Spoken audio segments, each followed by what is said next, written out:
Um,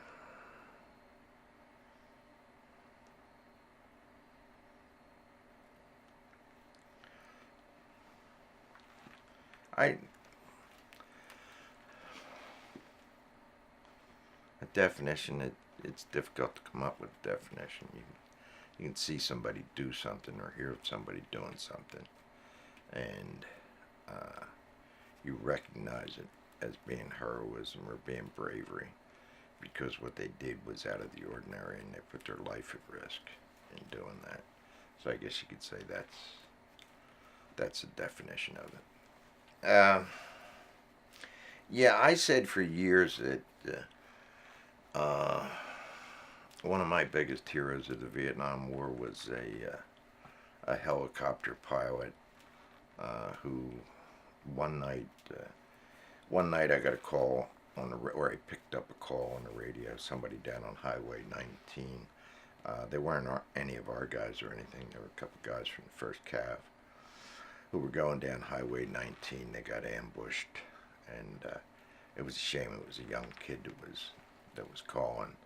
Um, the One of the three guys was killed. The other one was severely wounded, and then there was this third guy who was on the radio, and he was just, you know, scared shitless. If you don't mind me recording that, and he was the guy I ended up talking. I was the only.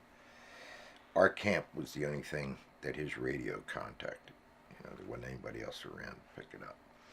So I started trying to get a medevac in there, and it was late at night and dark, and it was very difficult to get helicopters to move during the night back during the Vietnam War. Now everybody has night vision and they can do all that stuff. But during Vietnam, there weren't that many helicopters that worked during the night. So I was trying to get somebody in there, and I tried and I tried and I tried, and I couldn't get a medevac in there. And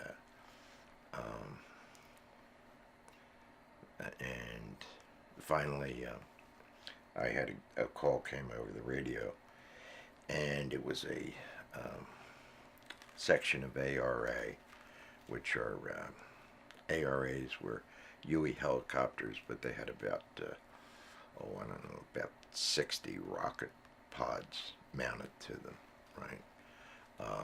And we used to. And ARA stood for Aerial Rocket Artillery, and we used to refer to them as almost real artillery, right? But they were very effective when you called them in on a firefight or something like that. But anyway, this helicopter pilot called me and told me he was with a section of ARA. And the section, I think, was either 3 or 4 ships. I'm not sure. And he just said to me, he said, if you give me a clean grid square where I can dump my ordnance, I'll go in and pick them up. So what that meant, and they were returning to Anke from wherever they had been. And what he wanted was just give him a neutral piece of geography where he could go in and empty all his rockets into the mountainside. And because they couldn't go in armed, because if they went in there and there was an ambush, if the Viet Cong had ambushed a truck in hopes of getting a helicopter to come in and get it, and there was an ambush, then they were sitting ducks if they were sitting there with live rockets strapped all over that thing. So that's why he had to dump his ordnance. Right. So he went in and picked them up, took the guy back. But it took a couple of hours. But I always said that he was one of my heroes of Vietnam.